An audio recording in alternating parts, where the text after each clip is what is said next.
Shalom, salam sejahtera. Renungan malam seiman berjudul, Bersedialah setiap saat.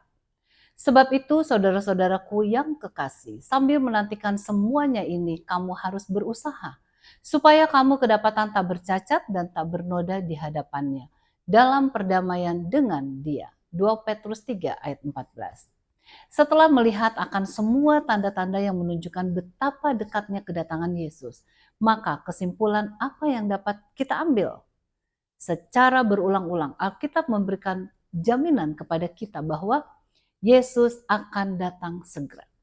Mungkinkah ia akan datang pada bulan depan atau tahun depan?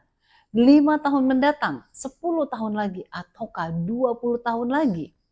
Tidak seorang pun yang mengetahui dengan pasti. Yesus sendiri menyatakan dalam Matius 24 ayat 36, tetapi tentang hari dan saat itu tidak seorang pun yang tahu. Malaikat-malaikat di sorga tidak, dan anak pun tidak, hanya Bapa sendiri. Hari-hari terakhir ketika Kristus bekerja di atas dunia, ia pernah menceritakan perumpamaan 10 anak darah untuk menggambarkan pengalaman jemaat pada akhir zaman. Dua golongan anak darah itu mewakili dua jenis orang yang percaya yang mengaku menanti kedatangan Tuhan. Mereka disebut anak darah karena mereka mengakui mempunyai iman sejati. Pelita mereka melambangkan firman Tuhan, sedangkan minyak mereka melambangkan Roh Kudus. Sepintas lalu kedua kelompok ini tampaknya serupa dari luar. Kedua-duanya berangkat untuk menyongsong pengantin itu. Kedua-duanya mempunyai minyak dalam lampu dan tingkah laku mereka pun kelihatan tidak jauh berbeda. Semua telah mendengar pekabaran bahwa Kristus akan datang dan menantikannya. Akan tetapi harinya ditangguhkan sehingga iman mereka diuji. Tiba-tiba di tengah malam, pada malam paling gelap gulita dalam sejarah dunia, mereka mendengar seruan, mempelai datang.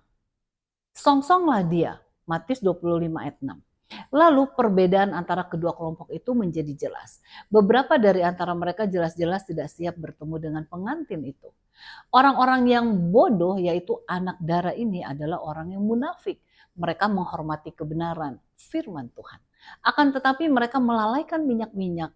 Mereka tidak dimeteraikan oleh Roh Kudus. Wahyu 7 ayat 1-3. Mereka telah puas dengan pekerjaan yang dangkal dan belum jatuh pada Yesus Kristus, batu karang itu. Mereka kelihatannya memiliki bentuk yang baik, akan tetapi kosong dari kuasa Allah.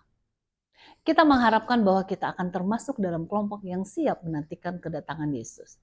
Untuk itu kita harus tetap dalam persekutuan dengan Yesus, sehingga kita tetap dipenuhi oleh Roh Kudus dan siap menyambut kedatangan Yesus kapan saja Yesus datang.